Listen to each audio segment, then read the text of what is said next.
네, 오늘 우리가 함께 볼 하나님의 말씀은 에베소서 2장 1절에서 10절까지의 말씀입니다. 에베소서 2장 1절에서 10절까지의 말씀을 제가 봉독하고 10절은 함께 읽도록 하겠습니다. 에베소서 2장 1절에서 10절에 기록된 하나님의 말씀입니다. 그는 허물과 죄로 죽었던 너희를 살리셨도다. 그때에 너희는 그 가운데서 행하여 이 세상 풍조를 따르고 공중의 권세 잡은 자를 따랐으니 곧 지금 불순종의 아들들 가운데서 역사하는 영이라. 전에는 우리도 다 그 가운데서 우리 육체의 욕심을 따라 지내며 육체와 마음에 원하는 것을 하여 다른 이들과 같이 본질상 진노의 자녀였더니 긍휼이 풍성하신 하나님이 우리를 사랑하신 그 큰 사랑을 인하여 허물로 죽은 우리를 그리스도와 함께 살리셨고 너희는 은혜로 구원을 받은 것이라. 또 함께 일으키사 그리스도 예수 안에서 함께 하늘에 앉히시니 이는 그리스도 예수 안에서 우리에게 자비하심으로써 그 은혜의 지극히 풍성함을 오는 여러 세대에 나타내려 하심이라. 너희는 그 은혜에 의하여 믿음으로 말미암아 구원을 받았으니 이것은 너희에게서 난 것이 아니요 하나님의 선물이라. 행위에서 난 것이 아니니 이는 누구든지 자랑하지 못하게 함이라. 함께 읽겠습니다. 우리는 그가 만드신 바라 그리스도 예수 안에서 선한 일을 위하여 지으심을 받은 자니 이 일은 하나님이 전에 예비하사 우리로 그 가운데서 행하게 하려 하심이니라. 아멘. 네, 오늘 본문의 말씀을 가지고 주 안에서 받게 된 새로운 신분이라는 제목으로 하나님의 말씀을 증거하도록 하겠습니다. 선교지를 가면 한 가지 확실히 또 다녀오고 나서 인상에 남는 것 중에 하나는 미국에 살면서 당연하게 생각했던 것들, 그러니까 예를 들어서 샤워할 때 따뜻한 물이나 또 때로는 그냥 수도를 틀으면 물이 나온다는 그 자체, 에어컨디션 아래에 있다는 것이 참 큰 특권이라는 것을 깨닫게 됩니다. 사실 우리가 미국 오기 전에, 제가 미국 오기 전에 70, 80년대를 살았던 분들도 동감은 하시겠지만 어렸을 때를 곰곰이 생각해 보면 한국에서도 따뜻한 물은 없었고, 그리고 저희 집 부모님이 에어컨디션을 넣은 것도 5년이 되지는 않습니다. 선풍기로 사셨었는데, 그래서 당연하다라고 생각을 했지만 곰곰이 생각을 해보면 이것이 당연하지 않은, 그래서 없었던 시절과 상황 그리고 현재 상황을 비교하면 우리가 당연하게 생각하고 누리는 것들이 이게 특권이다라는 사실을 다시 한번 생각하게 됩니다. 이 말씀을 드리는 이유는 우리가 크리스찬으로 살아가면서 크리스찬으로서의 특권이 있습니다. 우리가 구원을 받은 것, 또 하나님께서 기도하실 때 또 그 기도를 들으시는 것, 그리고 우리가 장차 천국에 간다라는 이 모든 것들, 사실 이 모든 것들은 특권입니다. 하지만 이 특권을 너무나 우리가 당연하게 생각을 하기 때문에 때로는 이것을 특권이라고 생각하지 못하는 그러한 경우가 있는 것 같습니다. 하지만 과거의 삶과 비교했을 때, 그리스도를 믿기 전과 믿기 후의 삶을 비교했을 때 분명은 이것은 특권이라는, 오늘 본문에서 사도 바울은 그들이 구원받은 사실을 말하고 있습니다. 하지만 우리가 1장의 내용을 곰곰이 생각해 본다면 이 편지를 읽고 있었던 에베소 교인들은 1장에 언급된 것처럼 이미 복음의 말씀을 들었고 성령을 받았으며 믿음 가운데 살아가는 사람들입니다. 하지만 이러한 사람들에게 왜 사도 바울은 다시 한번 복음에 대한 내용들, 너희들이 구원받았다는 그 사실을 말하고 있을까를 우리가 생각해 본다면 그것은 우리처럼 때로는 우리에게 있는 이 것들이 특권임에도 불구하고 그것을 기억하지 못하고 까먹고 살기 때문에 그래서 우리에게도 이 말씀은 어쩌면 여러분이 그 2장 8절 9절은 그 암송 구절로 외우다시피 했던 구절일지도 모릅니다. 우리가 구원받은 것이 은혜로 그리고 은혜에 의하여 믿음으로 말미암아 받았다는 이 구원. 이 구원의 메시지를 오늘 또 우리에게 말씀하시는 것은 바로 우리가 이러한 특권을 잊고 살았기 때문에, 또 우리가 이 말씀을 들어야 하는 이유는 우리가 잊고 살기 때문에, 그래서 우리는 사실 매주 이 말씀을 들어야 합니다. 왜냐하면 매주 참 이 건망증이 있는지 매주 까먹기 때문에. 그래서 오늘은 우리가 당연하게 생각하며 구원이라는 또 쉽게 잊고 사는 이 특권에 대해서 살펴보기를 원합니다.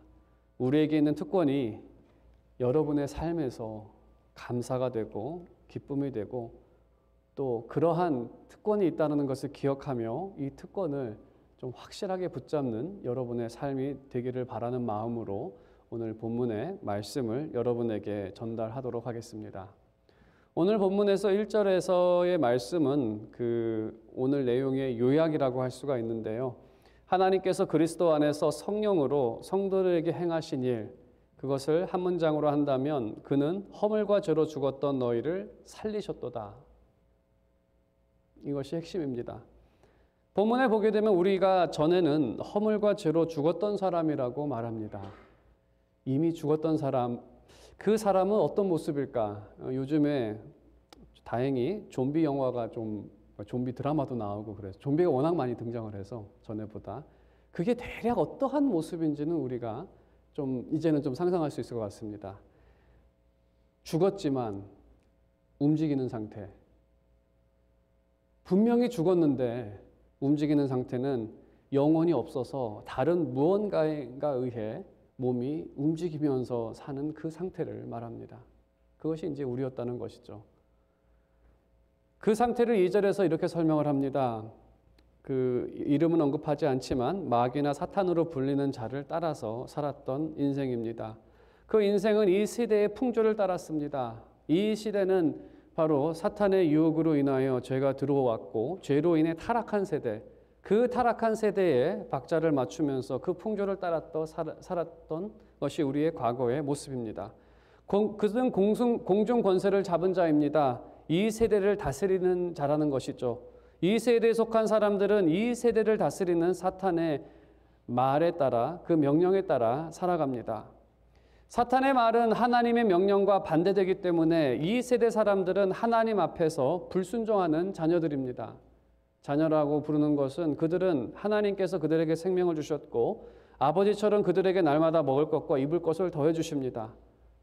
하지만 그들은 하나님의 말씀과 반대되는 사탄의 말을 따라 살기 때문에 불순종하는 자녀들이라고 그렇게 표현합니다. 우리가 그 시작을 잘 알고 있습니다. 성경에서 기록된 것처럼 아담과 하와에게 두 말이 있었습니다. 말씀과 말이죠. 선악과를 먹지 말라는 하나님의 말씀과 이와 반대인 선악과를 먹으라는 사탄의 말. 이 두 명령, 이 두 말 중에 그들은 사탄의 말을 따라 선악과를 먹습니다. 그들의 후손들도 그들의 부모의 모습을 쫓아 사탄의 말을 순종하고 따르며 살아갑니다. 하나님을 대항하는 사탄의 편에 서서 살아가기 때문에 성경은 하나님과 원수되었다라고도 그들을 표현합니다. 3절에 기록된 것처럼 과거에는 우리도 아담의 후손으로서 하나님의 원수로 살았습니다. 우리의 영혼이 악한 자의 지배를 받았습니다. 그 악한 자가 우리의 영혼을 지배했었고 그 영혼은 우리의 마음과 육신을 움직여 악한 생각과 행동으로 살게 했다는 것입니다. 그래서 이 세대를 살아가는 다른 사람들처럼 날마다 하나님께 불순종하여 하나님의 진노를 날마다 더하며 살았던 삶이었습니다. 구체적으로 이 모습이 어떠한 모습으로 우리 가운데 나타났는지 말씀을 드린다면 하나님의 전체적인 명령을 두 문장으로 요약을 한다면 하나님 사랑과 이웃 사랑입니다. 그것이 하나님께서 우리에게 말씀하시고 명령하신 것, 요약하면 그렇습니다. 두 가지, 하나님 사랑과 이웃 사랑. 우리가 전에는 이러한 삶을 살기 원하지도 않았고, 그래서 의도적으로 따르지도 않았습니다. 이것이 실수로 안 따른 게 아니라 의도적으로 원치 않아서 이러한 삶을 살지 않았습니다. 창조주 하나님께서는 우리에게 생명과 삶에 필요한 것들을 은혜로 주셨습니다. 값없이 주셨습니다. 우리가 노력해서 얻은 거 아닙니다. 우리가 갖고 있는 재능, 지식, 이 환경, 이 삶, 이 모든 것이 다 하나님께서 우리에게 은혜로 주신 것. 하지만 그 은혜에 대해 하나님께 감사하지도 않았습니다. 반대로 우리의 삶에는 불평과 불만이 끊이지 않았습니다. 특히 미국을 살아가는 우리는 더 많은 은혜를 받았으면서도 하나님께 감사하거나 기쁜 마음으로 하나님께 영광을 돌리지 않았던 삶이며, 심지어 그 많은 것들을 누리면서도 오히려 불평과 불만이 끊이지 않았던 그러한 삶. 그리고 이웃 사랑에 대해서도 우리는 이웃을 사랑하기보다 자기만을 사랑했던 삶이었습니다. 이 모습은 이웃의 삶의 질을 높이기 위해 열심히 살기보다 자신의 삶의 질만을 높이기 위해 급급했던 삶이었고, 우리가 날마다 열심히 바쁘게 살기도 하지만 그 모든 열심은 다 자기만을 위한, 자기의 삶을 얼마나 더 그 질을 높일까만 노력했었지, 주변에 가난하고 그 질이 형편없던 그 이웃은 돌아보지도 않았던, 그리고 우리 자녀들도 그렇게 가르쳤던, 어떻게 하면 그들이 질 좋은 삶을 살 수 있을지를 가르치고 교육하고 그렇게 사는 자녀들의 모습을 보면서 흡족해했던, 이것이 과거의 삶이었다는 것입니다. 과거의 삶은 하나님의 말씀에 불순종했으며 진노만을 쌓았던 삶이었습니다. 타락한 이 세대와 함께 심판을 받아 영원한 형벌을 받을 그러한 운명에 있었던 우리 모두였다는 것입니다. 그것이 우리의 과거의 모습이죠. 그러한 우리가 구원을 받았습니다. 어떻게 해서 구원을 받게 되었는가? 4절에 기록된 것처럼 긍휼이 풍성하신 하나님이 우리를 사랑하신 그 큰 사랑을 인하여, 여기서 사랑과 사랑이 반복이 되고 크다고 얘기를 하고 그것이 긍휼로 나타납니다. 우리는 구원의 상이 아니라 벌을 받아야 할 사람입니다. 하지만 상을 받게 되었습니다. 마치 범죄자가 막 도둑질하고 사람 때리고 병원에 가게 하고 장애자로 만들고 했던 그러한 범죄자가 벌을 면제받았을 뿐만 아니라, 그것도 은혜인데 심지어 착한 시민상까지 받는 일이 나타났다는 것이죠. 우리는 구원을 받을 공로가 없을 뿐만 아니라 하나님의 진노를 받았어야 마땅한 그러한 악행만을 저질렀던 사람들이었는데, 하나님께서 그들에게 의를 상으로, 영생을 상으로 주셨다는 겁니다. 그것은 하나님의 크신 사랑이 죄인이고 하나님과 원수인 우리를 긍휼히 여기셨기 때문에, 구약의 말씀을 보게 되면 하나님께서는 악인이라도 그들이 망하는 것을 원치 않는다라는 그 말씀처럼 하나님의 그 크신 사랑이 우리에게 긍휼을 베푸사 우리에게 값없이 베푸신 구원이 되었다는 것입니다. 우리는 값없이 구원을 받았지만, 우리가 값없이 구원을 받은 근거는, 그 이유는 하나님께서 그 구원을 위해 큰 값을 치르셨기 때문입니다. 우리는 값없이 받았지만 하나님께서는 너무나 큰 값을 치르셨습니다. 그래서 5절에 보게 되면 허물로 죽은 우리를 그리스도와 함께 살리셨고, 이미 우리는 죽었고 이 세대의 풍조에 따라서 진노의 자녀였지만 그러한 우리를 그리스도와 함께 살리셨다. 그리스도와 함께 예수 안에서, 주 안에서 함께, 이 연합이라는 그 원리는 제가 몇 주 전에 1장에서 설교를 통해서 또 결혼을 비유로 설명을 드렸습니다. 핵심은 이것이죠. 우리가 그리스도와 연합이 되었을 때 우리의 죄를 주님께서 지시고 하나님의 진노를 대신 받아 죽으셨고, 주님께서 율법을 완전하게 순종하신 그 의를 우리가 전가받아 의인이 받아야 하는, 착한 사람이 받아야 하는 그 상급을 우리로 받게 하셨습니다. 이것을 어떤 설교자는 아름다운 교환, 우리의 죄가 그리스도께 전가가 되고 그리스도의 의가 우리에게 전가됐다는 이 교환을 아름다운 교환, 또 어떤 설교자는 놀라운 교환, 경이로운 교환이라고 부릅니다. 그래서 그리스도와 연합된 우리는 그리스도와 함께 살았습니다. 그리스도께서 부활하심으로 그 부활의 생명이 우리의 생명이 되었습니다. 그리고 본문에 있는 것처럼 그 연합은 승천과 하나님 보좌 옆에서 함께 앉는 영광으로 이어졌습니다. 주님과 함께 누리는 이 모든 것은 우리가 지금부터 영원까지 누리는 영광입니다. 은혜로 누리는 영광이고 그리스도께서 행하신 그 일로 인해서 우리가 누리는 영광. 우리는 지금도 승천하시고 또 보좌에 앉으신 그 주님과 함께 연합되어 있습니다. 그래서 이곳이 하나님의 임재가 있다라고 우리가 부를 수 있는데, 우리가 하나님의 임재를 생각하면 하나님 계신 곳이죠. 하나님이 계신 곳을 생각하면 우리는 이 위치나 장소의 개념이 있기 때문에 꼭 로케이션이죠. 영어로 로케이션에 대해서 생각을 하게 됩니다. 그것이 저 구름 위 어딘가에 있나, 아니면 별 저기 어딘가에 있나, 여러 가지로 생각을 하는데, 사실 성경에서 하나님의 임재라는 곳은 우리가 생각하는 그러한 공간적인 개념이 아니라 주님께서 계신 곳이 바로 하나님의 영광의 임재가 있는 곳입니다. 그러한 곳이 어떤 곳이었는가? 성경에 보게 되면 먼저 당연히 이제 성전과 성막에 하나님의 성령이 임했기 때문에 그곳이 하나님의 영광이 임했던 하나님의 임재가 있었던 곳입니다.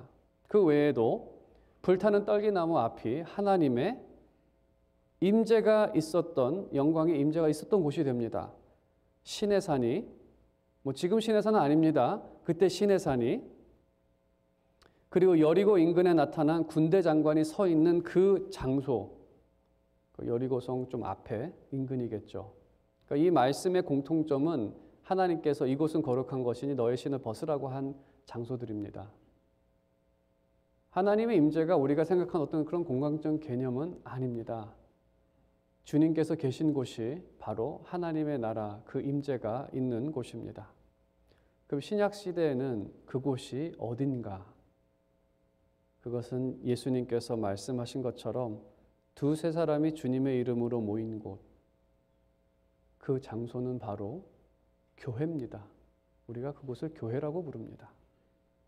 바로 그곳이 부활하시고 승천하시어 하나님 보좌에 앉으신 주님이 계신 곳입니다.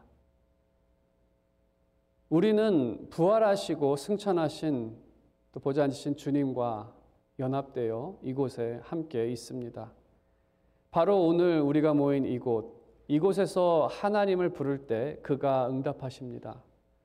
이곳에서 우리는 주님의 음성을 듣고 그의 영광을 봅니다. 당연히 재림 때에는 우리가 육신의 눈으로 그 영광을 보게 될 것입니다. 오늘 우리는 믿음으로 또 영으로 이곳에서 그 영광을 목격합니다. 오늘은 주님께서 말씀으로 자신의 영광을 나타내셨습니다. 우리가 말씀을 들을 때 우리는 말씀을 듣기도 하지만 그 말씀을 통해 그리스도를, 그 영광을 보기도 합니다. 오늘 구원으로 나타난 하나님의 영광스러운 모습을 우리가 다시 한번 생각하며 또 그 영광을 본다면 그 모습은 완전한 사랑과 능력입니다. 하나님은 어떤 사랑을 우리에게 보이셨습니까? 죄인을 구원하시고 원수되었던 우리를 자녀 삼으신 완전한 사랑. 우리가 아는 사랑의 이야기 중에 이보다 더 크고 위대한 사랑은 없습니다. 어머니의 사랑도 위대하지만 그 위대한 어머니의 사랑도 하나님께서 우리에게 베풀어 주신 그 사랑보다 더 크지는 못합니다. 이전에 우리를 생각한다면 우리가 받은 그 사랑은 특권이며 또 하나님의 그 거룩하신 성품을 나타내는 영광입니다. 우리는 이 말씀을 들으며 그 하나님의 영광을 봅니다. 또한 우리는 우리를 구원한 그 하나님을 보며 말씀을 들으며 하나님의 완전하신 능력, 그 영광을 봅니다. 하나님의 능력은 죽은 자를 살리신 능력이고 주님의 능력은 지옥문을 부숴버린 죄와 사망을 박살낸 능력입니다. 우리는 오늘 이 자리에서 그 구원의 말씀을 들으며 하나님의 영광을 보고 있습니다. 이보다 더 큰 능력이 어디에 있겠습니까? 이 세상에 어떠한 강한 사람이 죽음에서 이길 수가 있겠어요? 이긴 사람을 들어본 적이라도 있습니까? 본인도 죽어서 끝이 났는데. 그래서 우리가 이 자리에 하나님의 말씀을 들으면서 그 영광과 그 사랑을 보게 됩니다. 그 영광스러운 하나님의 모습이 바로 예수 그리스도를 통해 우리에게 나타났고 우리는 예수 그리스도를 통해 하나님의 영광을 바라보고 있습니다. 그리고 성령께서 우리의 눈을 밝히셔서 예수 그리스도를 통해 그 완전한 하나님의 영광을 보게 하십니다. 믿음의 선조들과 우리에게 복음을 전했던 사람들도 자신을 구원한 하나님의 영광을 보고 증거했으며 우리에게까지 전달된 것입니다. 그들이 증거한 사실을 오늘 우리도 듣고 보게 된 것입니다. 그래서 구원받은 우리는 하나님의 사랑과 능력의 영광을 보며 살아가고 있고 또 우리가 그 찬양도 부르지 않았습니까? 주 말씀 향하여 달려갈 때 우리가 그 영광을 본다고. 그거 헛된 찬양 아닙니다. 사실입니다. 우리의 구원을 이 메시지, 복음을 들으면서 우리는 그 영광을 그리스도를 통해 보게 됩니다. 이제 구원의 결과에 대해서 오늘 본문에서 말하고 있는데 우리가 이러한 구원을 얻었기 때문에 그럼 우리가 어떻게 살아가야 할지에 대해서 한번 생각해 보겠습니다. 먼저 8절에 보게 되면 이 구원은 하나님의 은혜에 의하여 믿음으로 말미암은 결과라고 말합니다. 우리가 구원받은 이유를 두 가지로 말하는데 그 은혜 그리고 우리가 믿었기 때문에 구원받았다. 우리가 은혜를 받았기 때문에 구원을 받았다라는 두 가지 이유를 말하고 있습니다. 이 문장을 그 원어를 이렇게 자세히 살펴보면 그 원어에서 사용하는 그 단어 영어로는 by, through라고 되어 있는 by grace, through faith라고 되어 있는데 그 문장은 이제 헬라어 문법에서는 한 가지는 근본적인 이유이고 두 번째는 도구적인 이유라고 그렇게 분류할 수 있습니다. 그래서 은혜는 구원을 받게 된 근본적인 이유이고 믿음은 구원을 받게 된 도구적인 이유라는 것입니다. 이 원리를 좀 쉽게 설명하기 위해서 예를 들어서 말씀을 드리면 아버지가 자녀에게 점심 사 먹으라고 돈을 주었습니다. 그리고 그 자녀는 돈을 주고 점심을 이제 먹게 됩니다. 그럼 이 사람이 어떻게 점심을 먹게 되었습니까? 만일에 어떻게 점심을 먹게 되었습니까? 그 사람에게 물어본다면 그 두 가지로 대답할 수 있을 것 같습니다.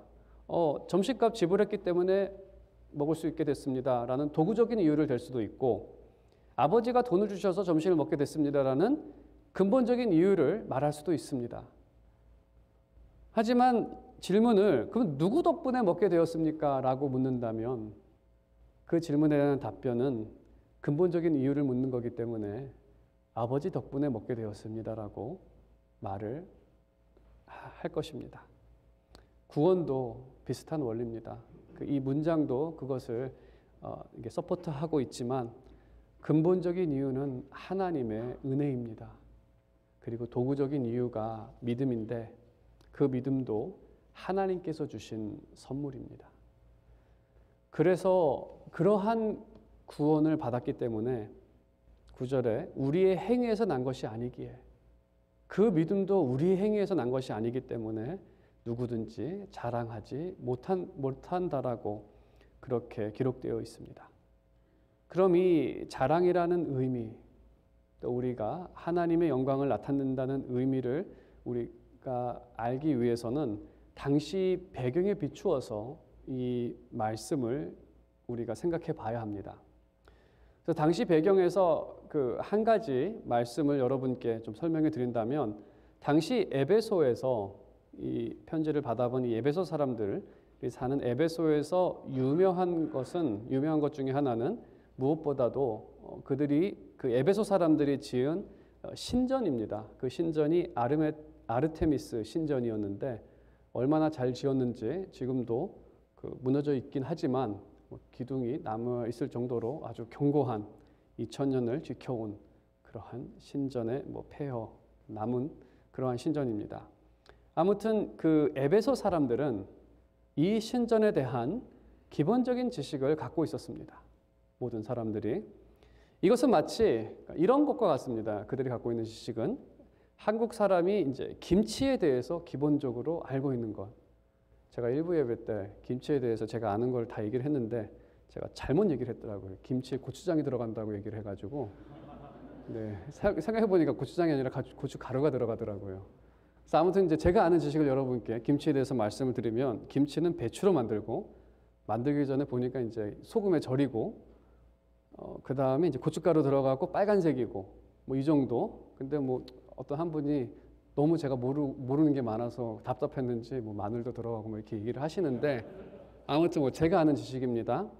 그 다음에 그냥 먹을 수도 있고, 끓여 먹을 수도 있고, 볶아 먹을 수도 있고, 밥에 볶을 수도 있고, 또 김치가 시게 되면 그것은 돼지고기하고 먹으면 가장 좋고, 그래서 이제 제가 한국 사람이기 때문에 이거를 미국 사람은 모릅니다. 이 정도도. 제가 음식을 그렇게 잘하지 못하고 그래도 한국 사람이기 때문에 김치에 대해서 그래도 이 정도는 알고 있습니다. 에베소 사람들에게 아르테미스 신전이라는 것은 그래도 그들이 기본적으로 거기에 들어가 보지 않아도 아는 그러한 지식들이 있습니다. 그러한 지식이 있기 때문에 그 지식에 비추어서 이 구절의 말씀이 더 이렇게 부각이 되어지는데요. 그들이 본문과 관계된 두 가지 기본 사실에 대해서, 저는 과거 에베소 사람이 아니기 때문에 책에서 읽은 사실이지만 두 가지 기본 사실을 여러분께 설명해 드리겠습니다. 먼저 첫 번째로는 신전을 건축할 때 그 기부한 사람들이 있을 겁니다. 그 가이사도 기부를 했다라고 하는데, 아무튼 그 기부한 사람들의 이름과 그들에 대한 메시지가 그 벽에 기록이 되어 있다라고 합니다. 그래서 오늘날에도 그 병원이나 어디를 보게 되면 기부자 명단을 벽에 기록을 하는데, 당시에도 그러한 기록이 있었다고 합니다. 그들의 헌신으로 세워졌다는 사실을 알리고 그들의 공로를 칭찬하기 위한 것이고, 다른 말로 한다면은 그들을 찬양하는 것이고, 본문에서 자랑이라는 것은 바로 그러한 의미를 담고 있습니다. 어떤 공로에 대해서 이 벽에 도네이션 리스트에 이름이 적힌 것처럼 이 사람의 공로로 된 것이다라는 거, 그러한 것이 있고요. 두 번째로 그 신전에 대해서 기본적인 것은, 그 신전에 가게 되면은 그 신전 안에 기구들이 있고 이제 장식들이 되어 있을 텐데, 그 진열된 것들, 그 장식들은 그 다른 신전에서 전리품으로 가져온 장식과 기구들이 진열이 되어 있다는 겁니다.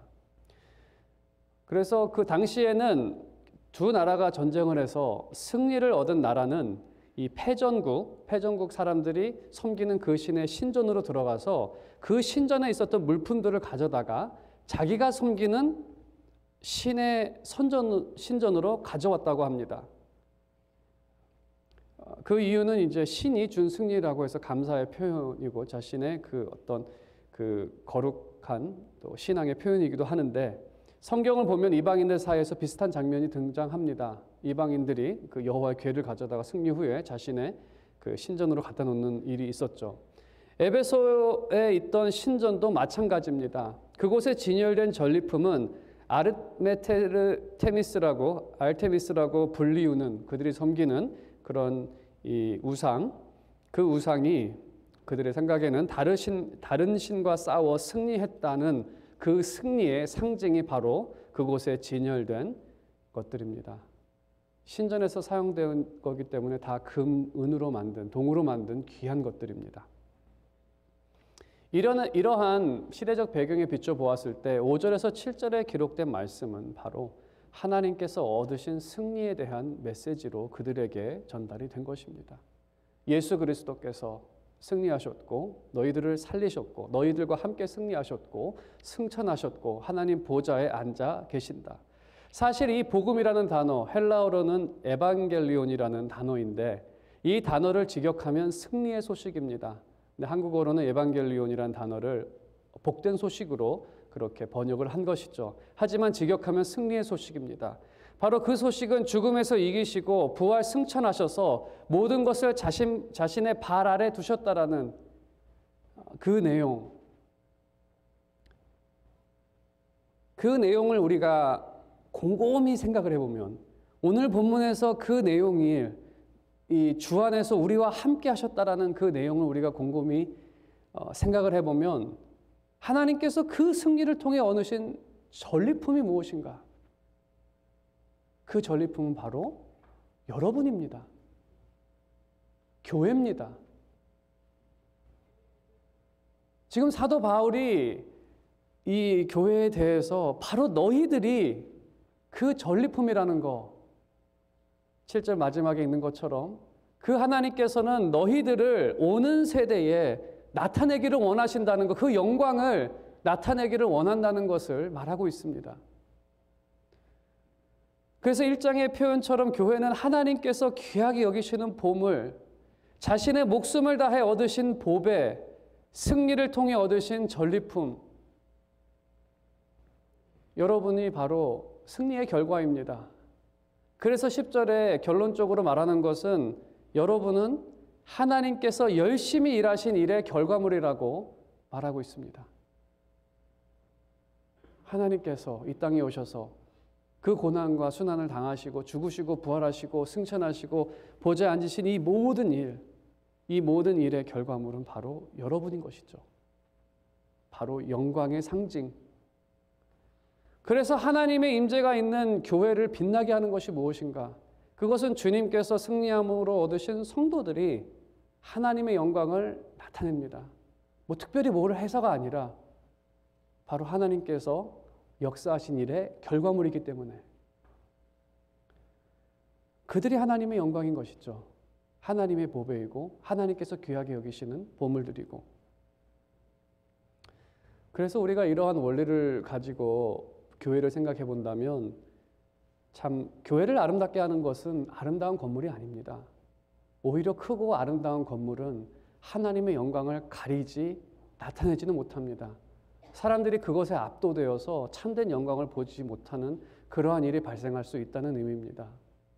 교회를 아름답게 하는 것, 교회의 영광, 그것은 아름답고 멋있는 그러한 건축이나 사람의 손으로 지은 것이 아니라 심지어 두세 사람이 모인 교회도 세상의 그 어떤 영광과도 비교할 수 없는 하나님의 찬란한 영광이 그 가운데 있다는 것입니다. 그들은 하나님께서 얻으신 승리의 트로피입니다. 영광입니다. 그렇다면 이러한 교회는 누구의 공로로 세워졌습니까? 하나님의 공로로 세워진 것입니다. 그래서 교회는 헌금을 많이 하거나 헌신을 많이 한 사람들의 공로로 세워진 것이 아니라 오직 하나님의 공로로 세워진 곳입니다. 그래서 자랑할 것이 없습니다. 우리가 한 것은 오히려 전에는 교회를 어렵게 하고 하나님의 계획을 방해한 일밖에 없습니다. 교회를 때로는 우습게 여기고 두세 사람들이 어떤 판잣집에 모여가지고 있는 그 모습을 참 우습게 여겼고 그 영광을 보지도 못했던, 그래서 비웃었던, 정말 자랑할 것이 없는 그런 사람들이죠. 그래서 우리는 오직 하나님께만 모든 영광과 찬양을 돌립니다. 그리고 10절에 기록된 것처럼 우리가 얻게 된 이 영광의 삶, 새로운 삶은 우리의 노력으로 얻게 된 것이 아니고 그가 만드신 바, 그가 열심히 일하신 결과물인데, 그래서 우리는 하나님의 뜻에 따라 선한 일을 하며 사는 것이 마땅합니다. 10절의 마지막에 이렇게 기록하며 이 부분을 끝을 내는데 우리로 그 가운데서 행하게 하려 하심이라.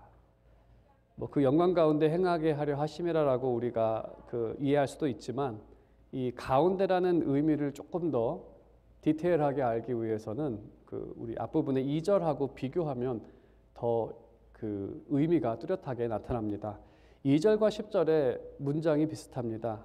2절에서는 그 가운데서 역사하는 2절 첫 앞부분, 그때의 너희는 그 가운데서 행하여, 너희는 그때의 그 가운데서 행하여. 10절 마지막에는 이제는 그 가운데서 행하게 하려. 이게 헬라어로 보면 조금 더 문장이 똑같이 등장을 합니다.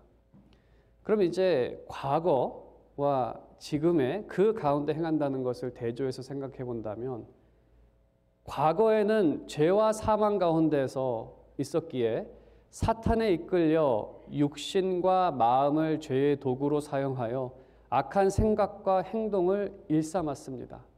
그럼 그 반대로 우리가 이제 새로운 가운데 행해야 되는데, 우리는 이제 의와 생명 가운데 있기 때문에 주님께 이끌려 육신과 마음을 의의 도구로 사용하여 선한 생각과 행동을 하는 것이 마땅하다는 것입니다. 대조해서 보면 조금 더 우리가 디테일하게 알 수가 있습니다. 그렇습니다. 우리는 영광이라는 새로운 신분을 얻지 않았습니까? 이제는 죽음이 아니라 생명 가운데 살아가고, 이제는 죄가 아니라 의 가운데 살아가고, 이제는 멸망이 아니라 영생 가운데 살아가는데, 이제는 이 신분에 맞는 삶을 살아야 되지 않겠습니까? 과거에는 죄와 사망 가운데 살아서 그렇게 살았다 치더라도 이제는 우리가 의와 생명 가운데 살아갔는데 어떻게 과거처럼 살아갈 수가 있겠습니까? 오늘 말씀의 결론을 맺겠습니다.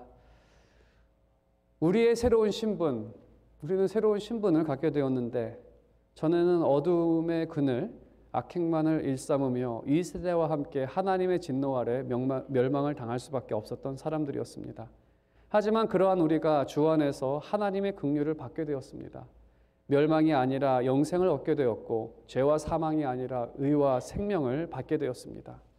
우리의 구원을 통해 하나님의 사랑과 능력이 나타났고, 우리는 그 구원의 말씀을 들을 때마다 하나님의 찬란한 영광을 목격하게 됩니다.